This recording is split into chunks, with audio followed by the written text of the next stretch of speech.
Hi, I'm Siva. I'm really excited about cooking something really fun today for my friends. So I went to the market this morning and I picked up this amazing cheese.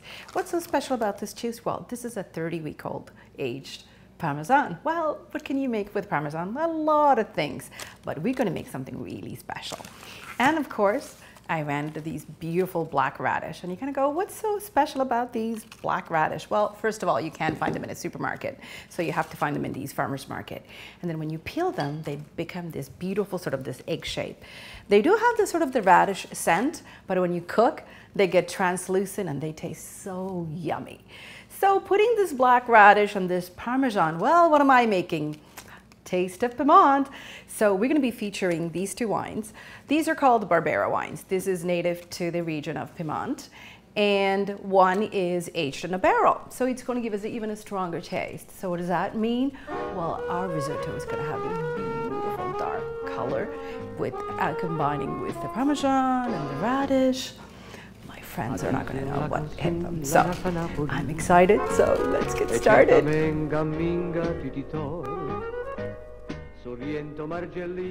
To start a risotto, you need a really good, solid, hot pan. So that's going to keep the heat. So I'm going to use one of these cast iron pans.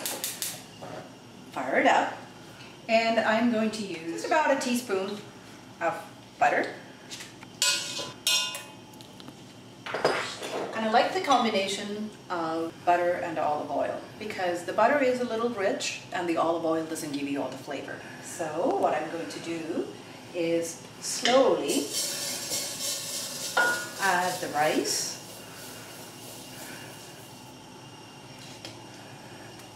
And I'm just going to coat it. Coating it basically means we're going to be using the rice to cover with the butter olive oil combination so that when the cooking process starts, it's not going to stick together. Now I'm going to add our beautiful black radish that I had chopped, bay leaf and cinnamon, and they're going to add a lot of nice scent to this risotto. These are beautiful, and these are hand-picked actually from Italy. So I'm just going to place it in the center. Now I'm going to add the onion. What I've made is a little well in our dish. So I'm cooking it right in the middle while the rice is getting toasted on the side. It's a great little technique. You know the big sizzle is coming. Guess what I'm going to be adding next? Our beautiful Barolo wine. So I'm just going to add it slowly. You can hear the sizzle. And what's happening actually is the toasted rice and the onion is getting incorporated with the wine.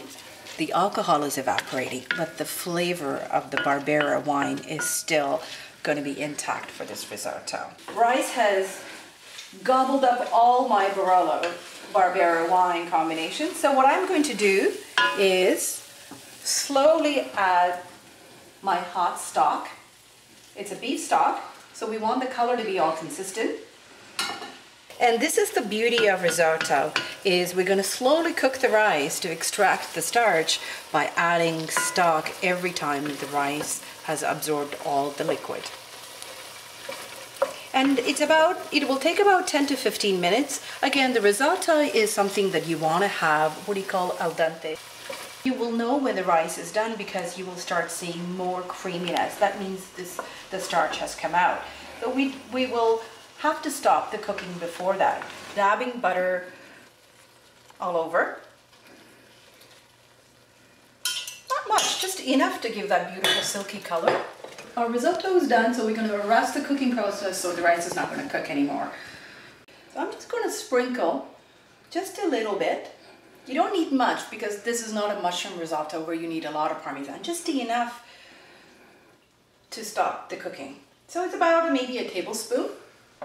I'm going to just chop up a little bit of parsley and basil just to sprinkle for our presentation, and also for a little bit of taste. Sort of like individually, like a ribbon. And that's just for the presentation. And lastly, before we plate our risotto, this beautiful amazing Parmesan we have. So I'm just going to make these little ribbons. And because of the age of the Parmesan, you're not going to get those big, deep ribbons we usually get. So it's going to get crumbled, but that's okay because of the age of the Parmesan. You're going to get these beautiful flakes. And it is so,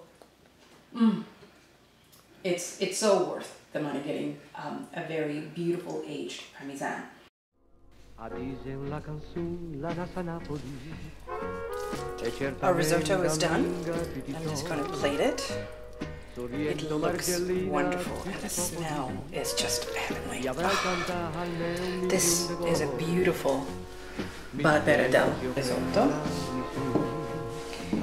And I'm just going to finish it with our 30-week aged Parmesan and our ribboned basil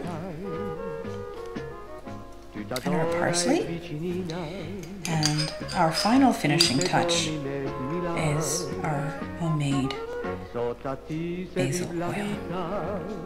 And of course, the risotto is not complete without a glass of barrel-aged Barolo. Salute.